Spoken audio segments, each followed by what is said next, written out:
На твои 17 години што откриваш? Ми открива рак на тестис. Тоа беше еден страшен удар за мене и мојата фамилија, нормално. Каде што баш од ведро небо испадна дека ја имам страшна болест. Тоа јас ја знаев од филмови како стварно ова не се лечи, неизлечливо леле, па што понатаму, па ќе умрам ли? И јас бев тука како во шок, си викам не е возможно како ова. Млад сум, нема шанси. Денеска во Wild Tales нова инспиративна приказна. Следи разговор со Виктор Боневски, млад фудбалер, чија фудбалска кариера е попречена од неколку типови на рак во неговото тело, кој успешно ги победува демонстрирајќи огромна волја на живот.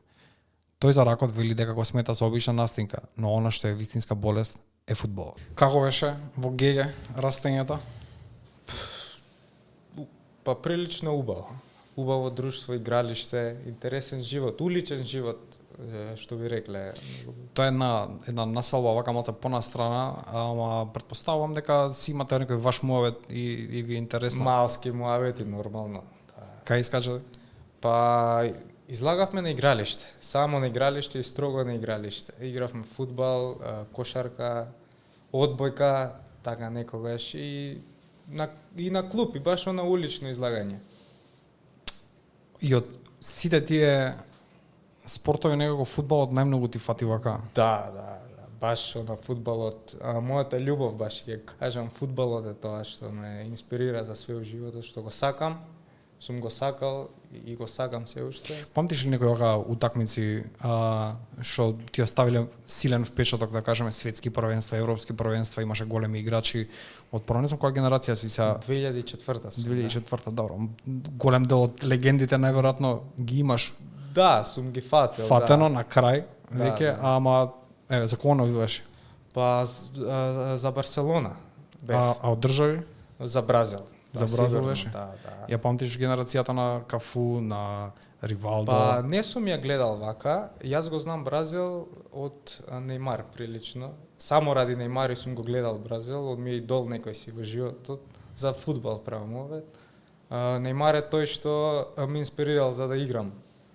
Неговиот стил ти е некако неговиот стил, близок, значи, уличен стил, дриблање, спонтаност, креативност. Да, креативност во играта. Тој тип. Да.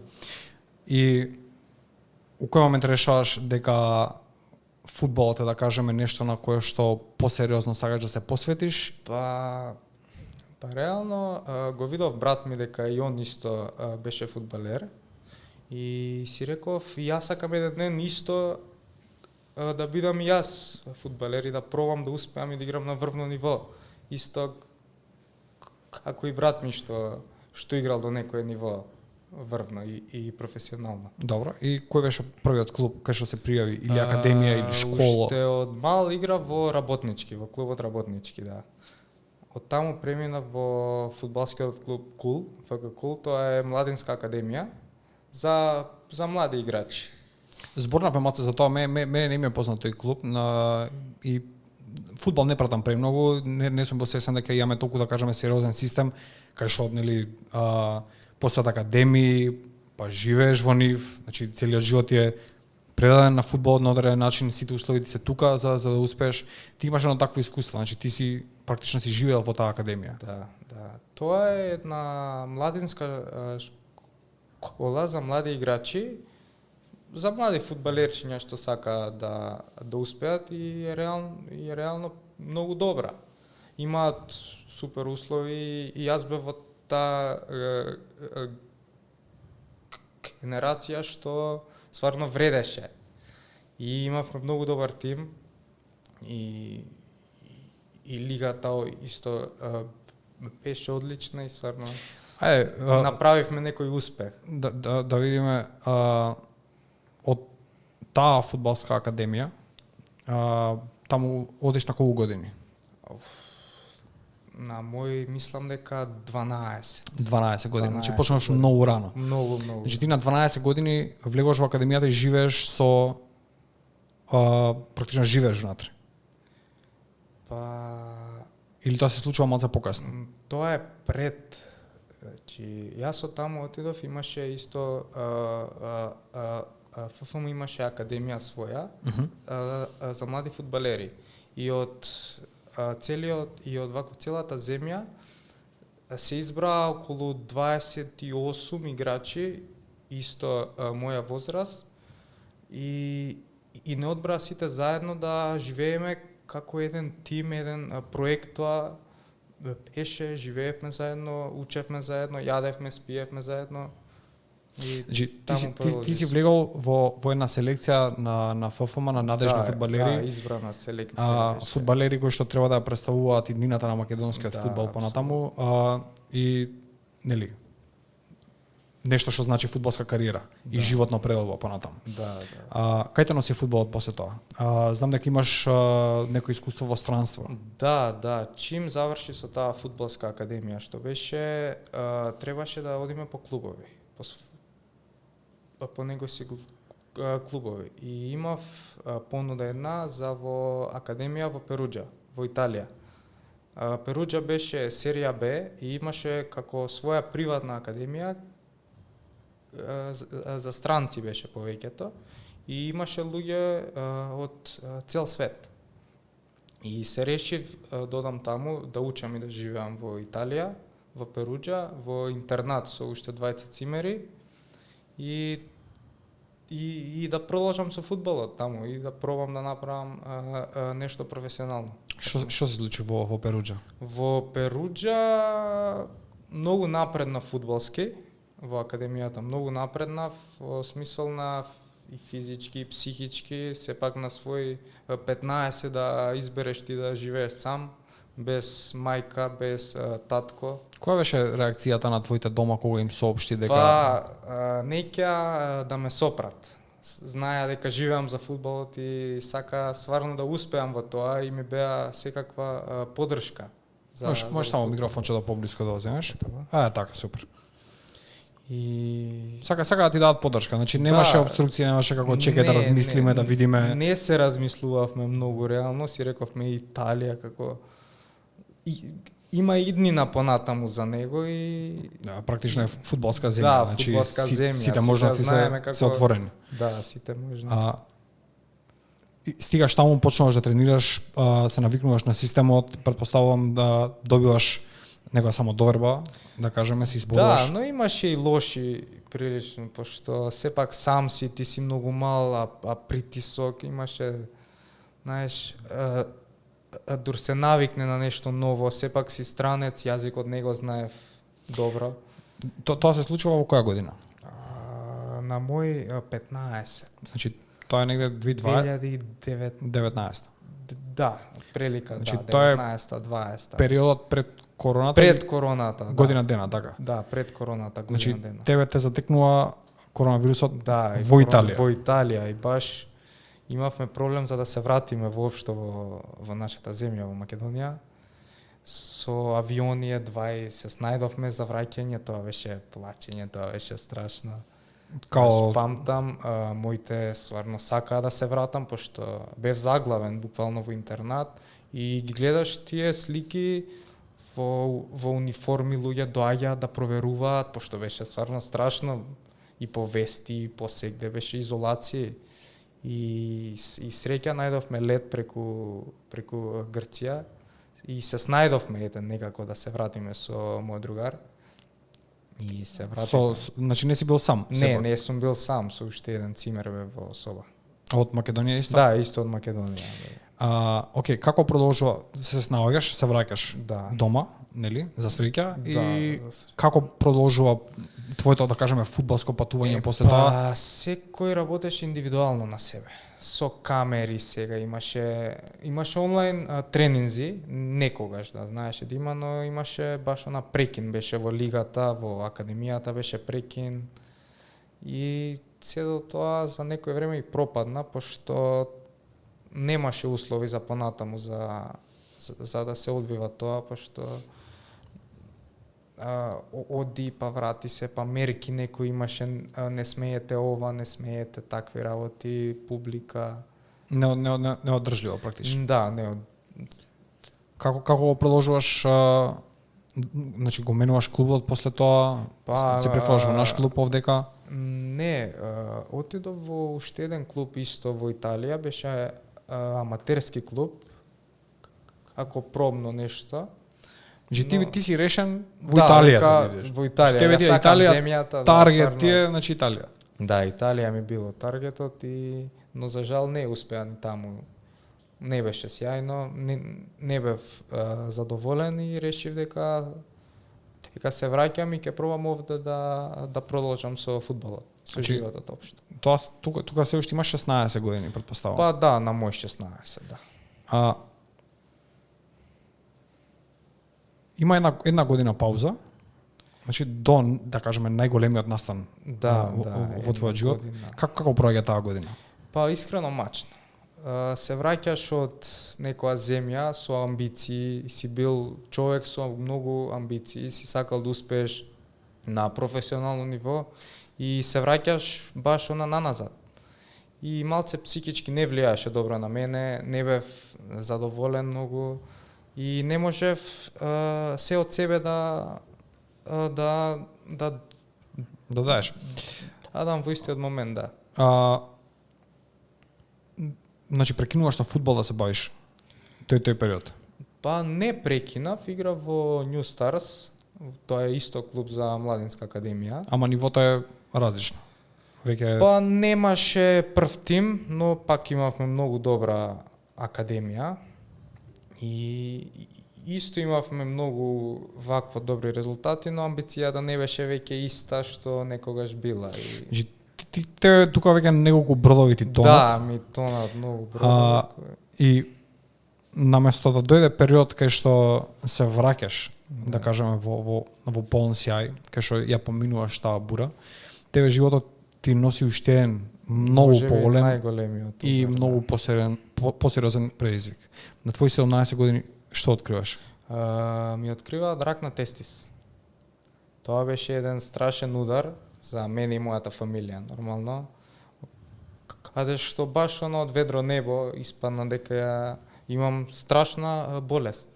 Што јас ја знаев од филмови како стварно ова не се лечи, неизлечливо, леле, па што понатаму, па ќе умрам ли? Тоа е првата перцепција и првата мисла што му доаѓа на човек кога ќе слушне нешто такво. Бедливо. Како изгледаше моментот кога го дозна тоа? Па јас осеќав некои симптоми. Има фоток на тестисот и отворив на интернет. Тоа е, мислам, најголемата грешка што ја направив. И на интернет вако нормално има само најстрашните работи. Јас бев некое време исплашен дека стварно и можеби го имам тоа. Ама јас живеам со тоа и си викам ајде да не правам некоја паника, не ми е ништо устил и не одам на преглед. И на никаков преглед. И после некое време стварно отокот беше драстично и се гледаше и беше огромен, да не кажам. И јас решавам да разговарам дома со моите. И они исплашени. Ти за целото ова време го криеш, си го држиш за себе. Го држам за себе, да. Колку време се случува тоа? Па може сигурно 2-3 месеци. И ситуацијата станува толку сериозна да ти веќе мораш да им соопштиш на твоите родители. Која беше нивната реакција? Беа исплашени. Ама во ниеден момент не мислевме дека ова е тоа. Многу различни мислења имавме сите, ама рековме сепак одиме на преглед, ова се гледа дека не е нешто нормално. И тој преглед беше страшен. Докторот само на вид со око знаеше дека е тоа. И јас бев тука како во шок, си викам не е возможно, како млад сум, знаеш. Нема шанси. Исто така и сега ние си викаме ајде да направиме снимки за секој, знаеш, за да бидеш сигурен. И испадна дека е тоа, рак на тестис, каде што итно бев опериран. Добро. Операцијата беше успешна, операцијата беше успешна. И твоето мислење е дека ти си завршен со тоа, а уствари не си. Да, уствари не сум. Моите го знаеа тоа, но го криеа од мене дека јас бев само сепак млад. и требаше да примам хемотерапија. За мене тоа хемотерапија ја знам од филмови, паѓаат влакна, значи, ама не сум го замислил дека е стварно сериозна работа, него така некако несериозно го свати. Викам, нема шанси, као ова не ми се случува мене, не. Како изгледаше процесот на хемотерапија? Па хемотерапија се прима секој ден 5 дена.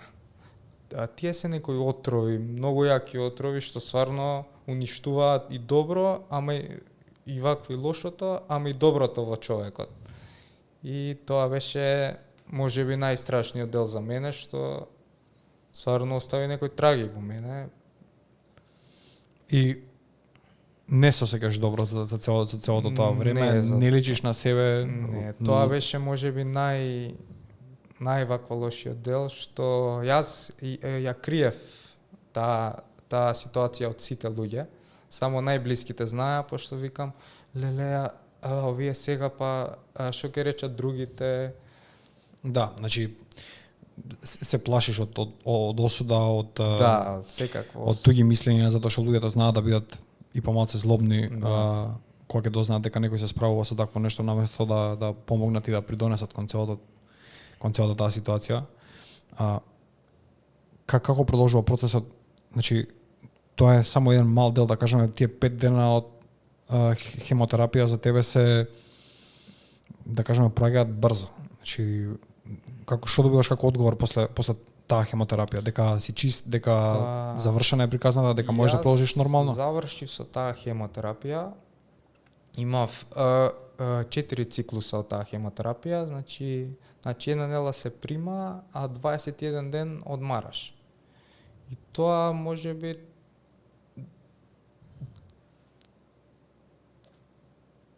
траеше едно 3 до 4 месеци. И отпосле имав снимки нормално кои викаа дека ги има уште некои клетки, но се во уништување. И јас овде го сватив дека тука е веќе сум завршил, дека сум се излечил, дека сум здрав и се радував и прославив баш со цела фамилија. Бевме среќни, пошто тоа е вест што стварно си надминал нешто што е реткост. И дали беше крајот таму? Па не, за жал не беше крајот. Тука како продолжи болеста во тебе да се развива? Некое време отпосле јас се вратив во нормала, со нормален живот, исто пробав со фудбалот, пошто бев убеден дека сакам да го правам тоа. Значи ти се враќаш на спортот после тоа? Да. Како се осеќаш физички, да кажеме? Како си го осеќаш телото за време на тие тренинзи? Желбата многу беше јака. Желбата стварно беше огромна за фудбалот и си реков дека јас ќе успеам и ова нема да биде тоа што ќе ме спречи, него дека ќе ми даде плюс мотив.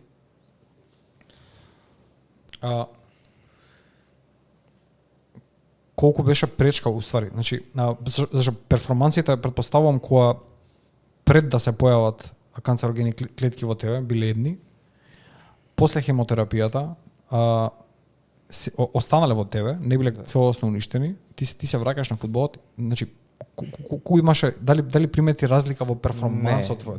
Или ти го даваше истото што можеш да го даеш? Истото што можев да го дадам. И претходно? Да. Тоа е скоро во врна физичка форма си бил. Буквално. Кога дознаваш следната лоша вест? Следната лоша вест ја дознав на редовна контрола од после 6 месеци. Значи после 6 месеци од последната Не, од која ми рекоа дека сум дека си готов, дека си излечен. Да, излечен, да.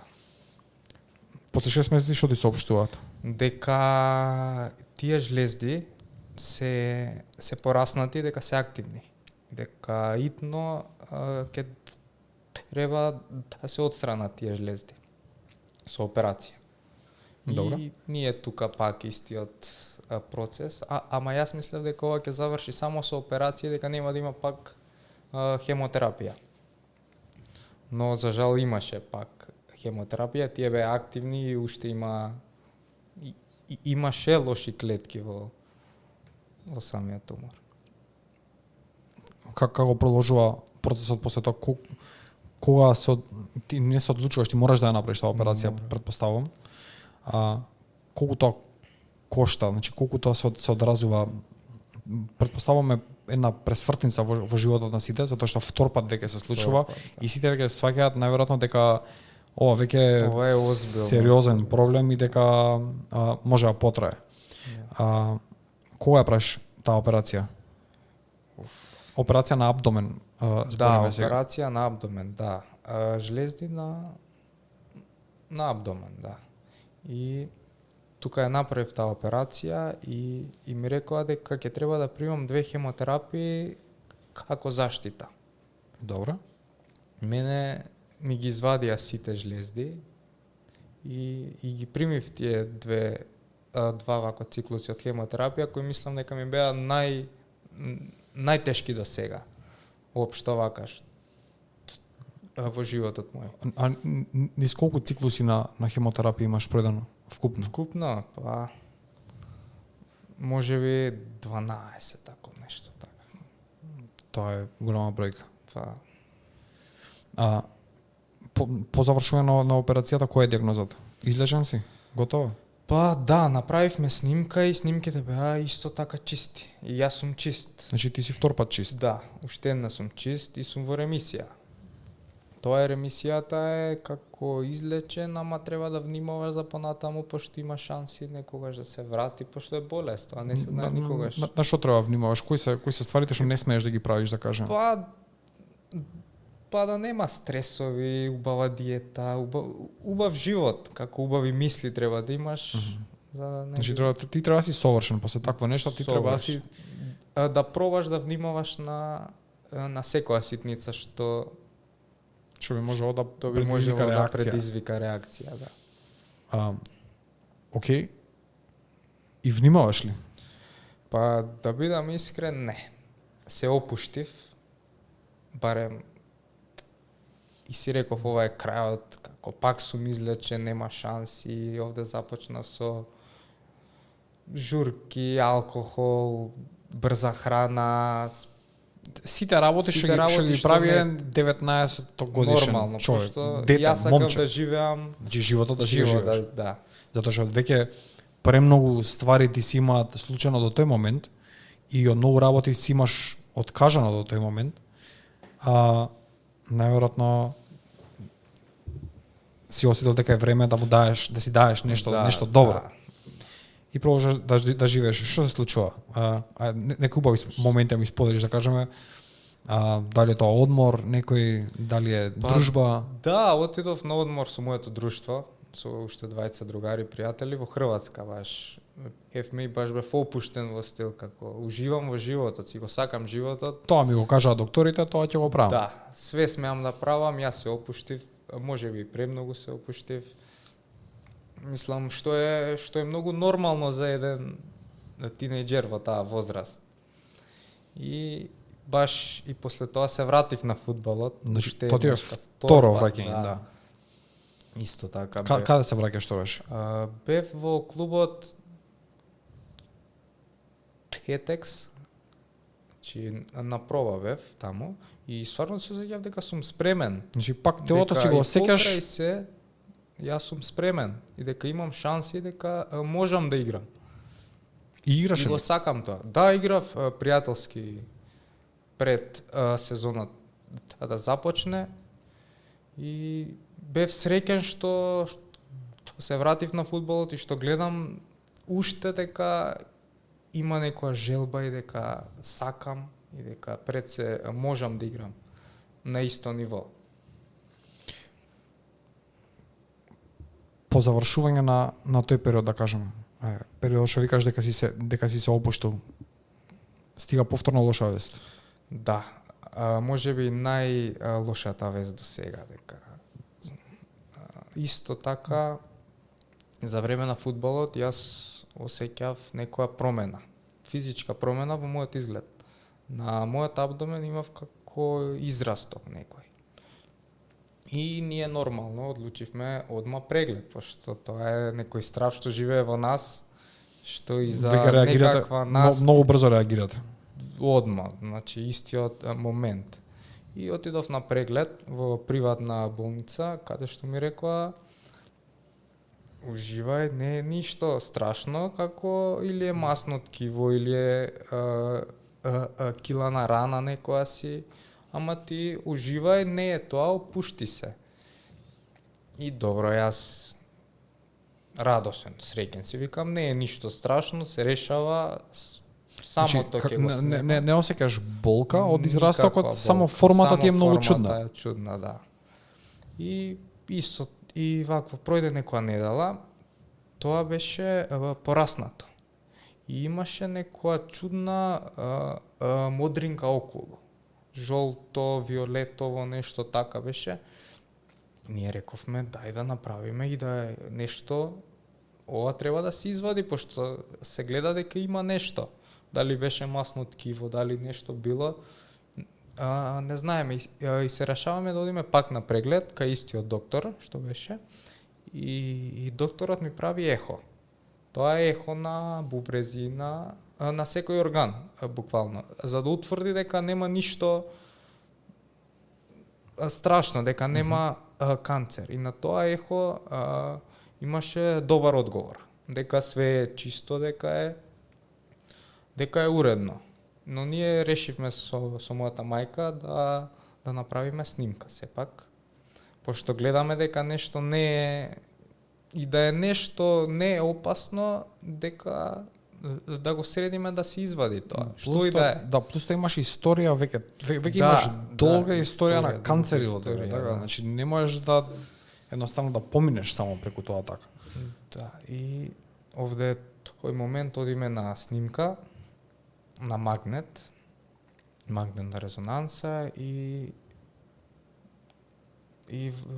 докторот што беше таму и ме прашува како осеќаш ли нешто, повраќање, некој симптом. Ја му викам, ништо не осеќам, докторе, како сварно ништо. И одлучи да ми направи и он ехо преглед и исто ехото е одлично. Не се гледа ништо на ехото. И ни рече ми треба време за еден ден, два, јас ќе ви се јавам за резултатот. И тие еден ден, два, ние исплашени, сега што има, како има, никој не знае што има уствари во мене. А се гледа дека нешто има, ама никој не знаеме што е тоа. И се јавија на мајка ми како спремен е вакво резултатот е спремен, на разговор треба да дојдете. Јас отидов сам, лично сам отидов ја да го земам тој. Зошто сам? Пошто бев убеден не е ништо. Убеден бев дека ова не е ништо, пошто јас се осеќам супер. Одлично се осеќам. Ти се осеќаш во топ форма цело време. Топ форма, да. И одам таму и тоа беше шок, уште еден во мојот живот. Шо беше резултатот? Резултатот беше дека цел абдомен ми е со тумор, со канцер. За каков вид на тумор? Туморот беше многу редок вид. Тоа беше саркомеден, кај што нема играње со такво нешто и беше стварно неубава информација за сите нас. Ти си сам во тој момент, кога го дознаваш тоа? Да, слободно. Мисли се што Тоа може некоја водичка да донесе. Како се справуваш со моментот? Значи, ќе пројдеме преку све, ама сакам да потенцирам само затоа што дури те слушам. Не знам колку луѓе ти имаат оддадено признание за храброста што ја имаш да се соочиш со сите тие моменти, затоа што бара голема храброст. Значи тоа е буквално гледаш на смртта во очи. Значи, и тоа не во еден наврат, во неколку наврати. И ти проаѓаш веќе години низ тоа. И продолжуваш да одиш. Нешто што бара голема храброст, човечка. Па, да. И јас бев многу, како многу ги криев тие работи од луѓето. И не сакав никој да знае дека јас уствари имам канцер. Но овој пат испадна стварно многу страшно. И веднаш као отидов на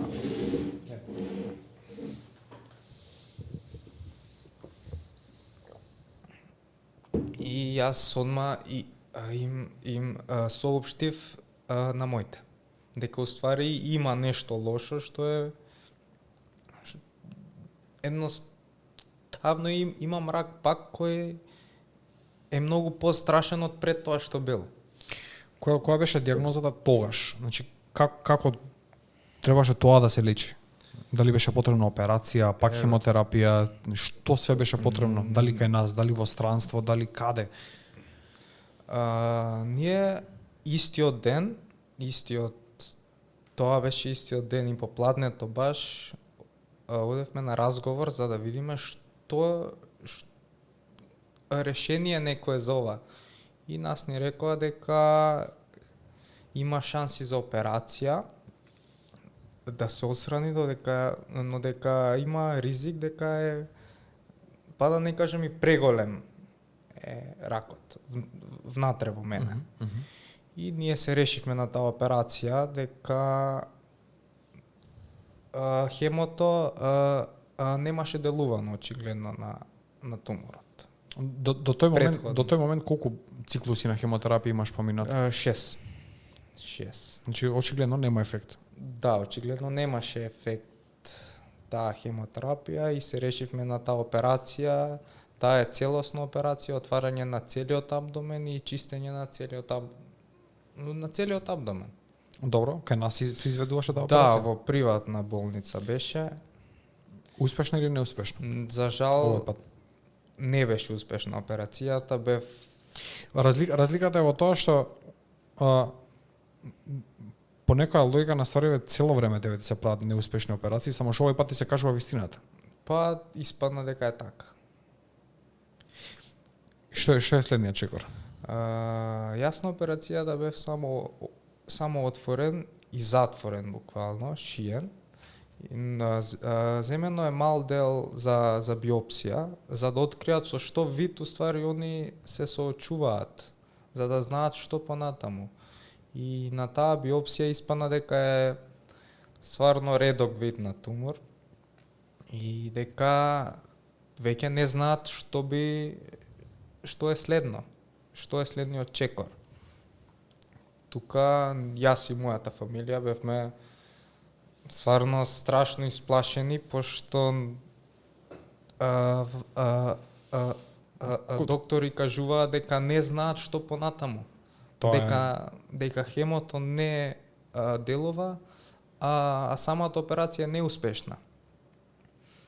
И добивме документ дека ова е за во странство, пошто кај нас немало услови, што доктори, би го знаење, излечиле ова, техника. Да, техника, знаење, дека нема соодветна терапија за туморот тука. За каде во странство? Имавме некои понуди од Австрија, кои не беа добри за жал. Што значи не беа добри? Опцијата беше операција, но да се извадат многу органи. Добро. Сега да не навлагам во кои органи имам, Да, беа да. најосновните органи каде што би живеел стварно многу мачно во животот, ако би го живеел. И имаше опција во Турција. Мислам дека беше нај добра опција, ако има добро во сето тоа. И ние за 2 дена се решивме дека одиме во Турција. Сами. Колку кошта тој процес и тој подвиг, да кажем? Ние имавме некоја надеж дека до некоја си сума 20-тина би било тама но добивме сума на пари која беше 100 и нешто илјади евра. Значи, од Турција ви стига одговор дека за да се изврши таа операција вие треба да дадете 100 плюс 1000 Не евра. операција, него целосно лекување на туморот. Аха. Каде се наоѓаат 100.000 евра за операција? Мислам, кој е тоа е шокантно. Ја не знам дали е пошокантна болеста или сумата на пари потребна за да се лечи. Јас не можев ни да верувам дека е таа сума на пари, дека е 100 и нешто илјади евра вреди ова све. И ние разговаравме дома и мислам дека е нормално некое семејство да нема финанси, мислам, такви повеќе финанси. нормално. Значи, луѓе денеска два пати се мислат на стоматолог дали ќе одат, дали зап ќе стават, дали ќе извадат и така натаму, што збориме сума 500.000 евра можеби. Сума над 100.000 евра сигурно ги немаат. Јас ќе ти кажам, не само што е нормално, туку сигурно ги немаат. Да. И гледам кај тебе дека, знаеш, кога човек се решава, као што е вашиот случај на пример, да трне преку процес на донација да собира пари, има тука еден мал дел кој што е непријатен. Да, апсолутно. Јас бев многу против тоа, искрен да бидам. Јас викам, све ќе направам и ќе најдам пари и ќе се задолжам негдека. Не сакаш донации. Да, стварно ми беше многу непријатно. Но си реков дека немам друг спас.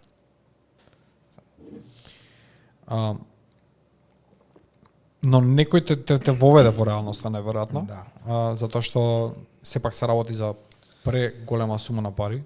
Да, разговаравме фамилиарно дома и решивме дека стварно ние немаме такви финанси за да ги покриеме тие трошкови и дека едина опција ни е само донација.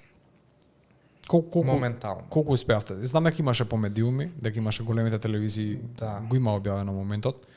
За колку време се собраа парите? Па поголем дел се собра од парите, да. Па 2 недели може би беше. Јас бев многу изненаден стварно од народот, не очекував дека ќе направи нешто бум одеднашка. Иако ми беше многу непријатно, многу бев среќен од некоја си гледна точка дека имам луѓе околу мене. Имам стварно многу луѓе околу мене што веруваат дека имам шанси да Па, знаеш да како, го поведам. не знам дали се работи за верување или едноставно луѓето кај нас сакаат да помогнат. Значи тоа е еден факт што на сите лоши работи што си ги кажуваме цело време, најверојатно треба да си го признаеме дека во Македонија има хумани луѓе. Да, има хуман народ. Има голема бројка на хумани луѓе што сакаат да помагаат, што помагаат и што во твојот случај на пример подаруваат живот. Кај што едноставно медицината, институциите, све тоа кошта. Тоа се премногу пари, се премне 120.000 евра. 110-20.000 евра. И на тоа, ако се земат сите трошоци и приватни трошоци што се... Колку е сумата, да кажеме, до сега што имаш даено за лекување од канцер? Па, тоа е една огромна сума, стварно е огромно, околу 200.000 може да биде. Ама во таа ситуација никој не прашува за пари, никој не прашува за цена, дали треба, дали имаш или немаш, ти наоѓаш пари за да се снајдеш. Сепак е прашање живот, не е стан или нешто, па да се размислуваш. Јасно. Колку време остана во Турција? Колку време траеше лекувањето и Во Турција отидов на 10 ноември. Да, на 10 ноември траеше до кај мај. Тоа да збориме сега, тоа беше прошлата година, така? Да, 2023. Ноември беше. Добро, седиш таму колку? До мај. До пред 6 месеци, 6-7 месеци, Да, така. 6-7 месеци. Значи периодот на лекување тебе ти трае 6-7 месеци. Да. Активно лекување, без паузи, без ништо, активно лекување. Беше. Значи тоа е она што е потребно уствари за да се излечи тој тип на Па канцер? испадна дека е тоа што треба да биде. Да. И по трет пат после тоа, овој пат во Турција, ја добиваш веста дека си излечен. Да, од после целиот процес, да, на 10 март 2024 мене ми рекоа дека сум чист. Повторно. Имаше ли мала скептицизам, малце недоверба, затоа што веќе го имаш слушнато тоа неколку пати и него ти се повторува историјата упорно и упорно, дали овој пат беше различно малце? Беше многу поразлично, пошто знам дека чим ја завршам снимката, требаше да ми се стават матични клетки. Тоа е процес кој што е стварно претежок за да се преживее и имав некој страв во мене дека сум излечен, ама имам тек уште за да се исчистам, за да средам све да биде супер. Се враќаш дома, со убавите вести од Турција, се враќаш во една нова реалност, кај што прво жив остануваш, се радуваш на животот и продолжуваш да најдеш некоја секојдневие, некоја нова нормалност за тебе. Која беше твојата, како изгледаше твојот нормален ден, да кажеме, после такво нешто? После 6 месеци поминати во Турција. Не беше едноставно. Јас пак нема влакна, истиот момент чим се вратив, ми беше уште непријатно ради донациите, ради целиот процес едноставно. Иако јас бев многу среќен, ама од една страна бев како не ми е тоа. Нешто ми фалеше тогаш. И знаев дека ќе треба да се вратам пак за зрачење требаше да имам и пак се врати во крај на мај за зрачење и пак не бев сигурен дека не можев да верувам едноставно, пошто многу луѓе ми викаат ова е чудо, ова е стварно некое неверување. Значи веќе те отпишаа луѓето. Не отпишаа, овде бев отпишан. Со муавети дека нема да преживеам ни еден месец. А јас бев убеден и верував дека не ми е ништо. И јас и си живеев многу нормален живот. Баш она како вирус. Ја го гледав сето тоа. Еден вид вирус. Настинка, баш настинка ми беше мене. Тоа е голема самодорба и тоа е најверојатно вистинската состојба која што е потребна, затоа што ако тонеш во стрес, во стравови и така натаму, или ако ја сваќаш пресериозно болеста или и даваш поголема вредност од кој што реално има, не дека има мала вредност и мала тежина, таков тој тип на канцер, посебно последнава дијагноза целиот абдомен, викаш дека ти бил опфатен. И она што викаш заби имал, значи канцер со заби, ја не знам како изгледа тоа, ти знаеш, ама сигурно не е пријатна слика и сигурно не е нешто што лесно се истерува од психата на човекот. Па види, искрено бев многу психички стабилен. Што е за голем поздрав, искрено да ти кажам, и ти честитам на тоа. Фала ти, стварно фала ти. Мислам дека ракот е пред се психичка борба сам со себе. А од последек има некој терапија или нешто слично.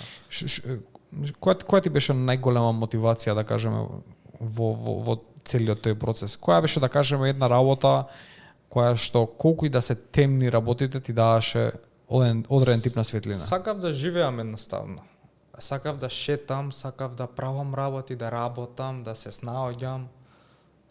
Сакав успех и се уште сакам успех во животот и знаев дека ја ќе го пројдам ова.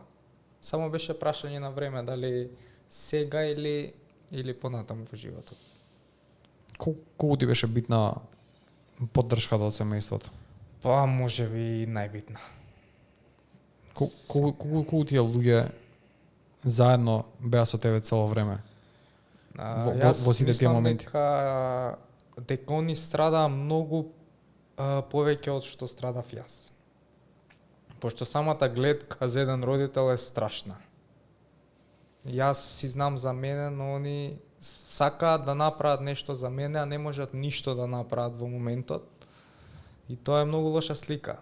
Но и они беа многу храбри и не покажаа слабост во ниеден случај. И стварно сум многу среќен што успеав пред се за нив. И треба да си среќен. Ова е неверојатна победа. Неверојатна победа. Ја не знам стварно како да се доизразам, како да го пренесам целиот тој момент. Се надевам дека луѓето сваќаат за што зборуваме и која е тежината на ова дека и со каков звер си имаш изборено.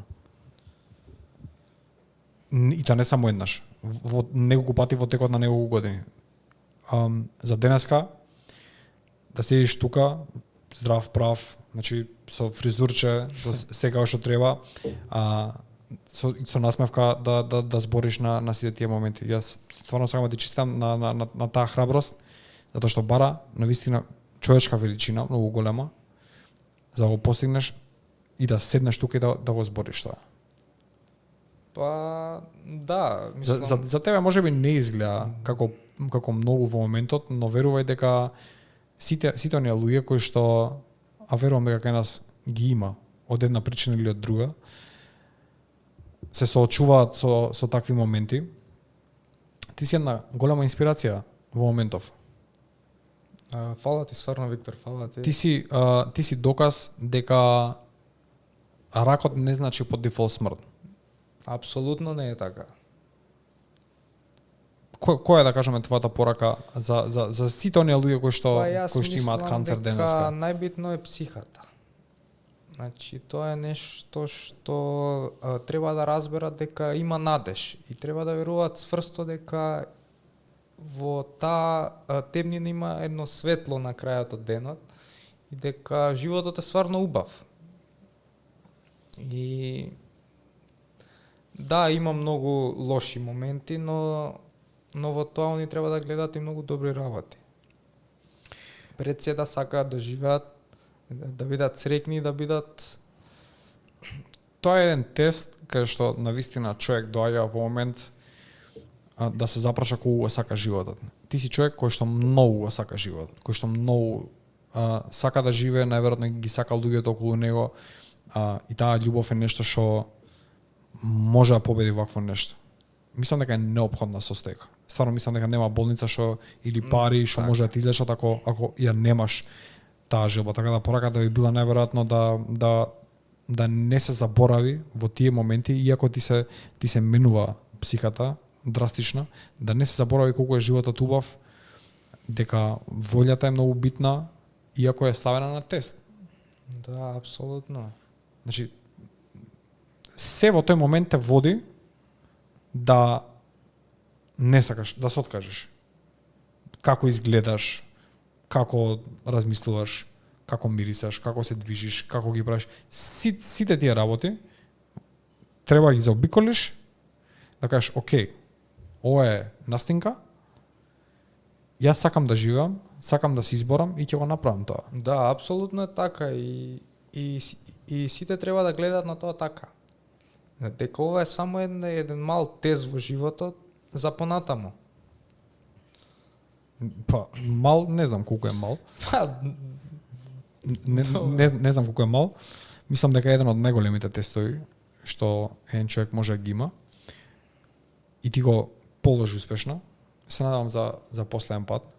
И јас исто се надевам. И ти посакувам да продолжиш да бидеш инспирација за сите оние луѓе околу тебе, првенствено, но и за сите оние кои што се борат со таа болест денеска, да продолжиш да ги инспирираш и да докажеш дека животот може да продолжи после тоа како ништо не било.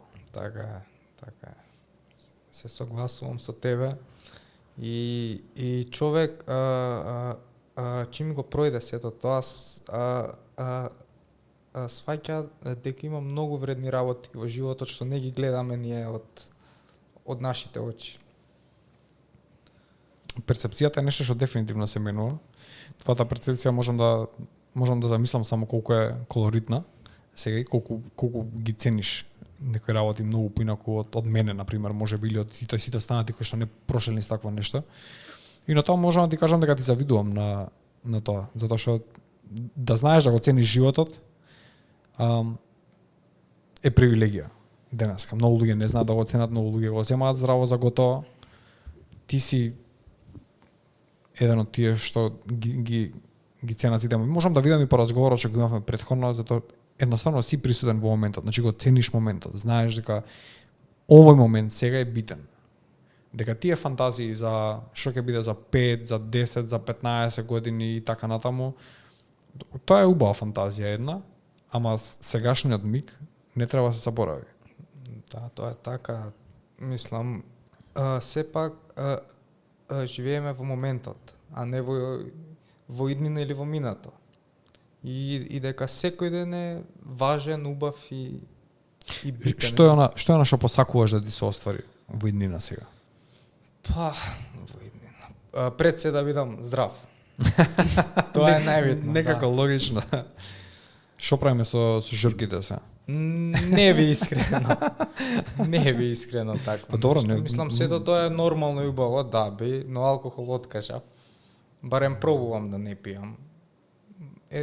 Не ми треба едноставно во животот.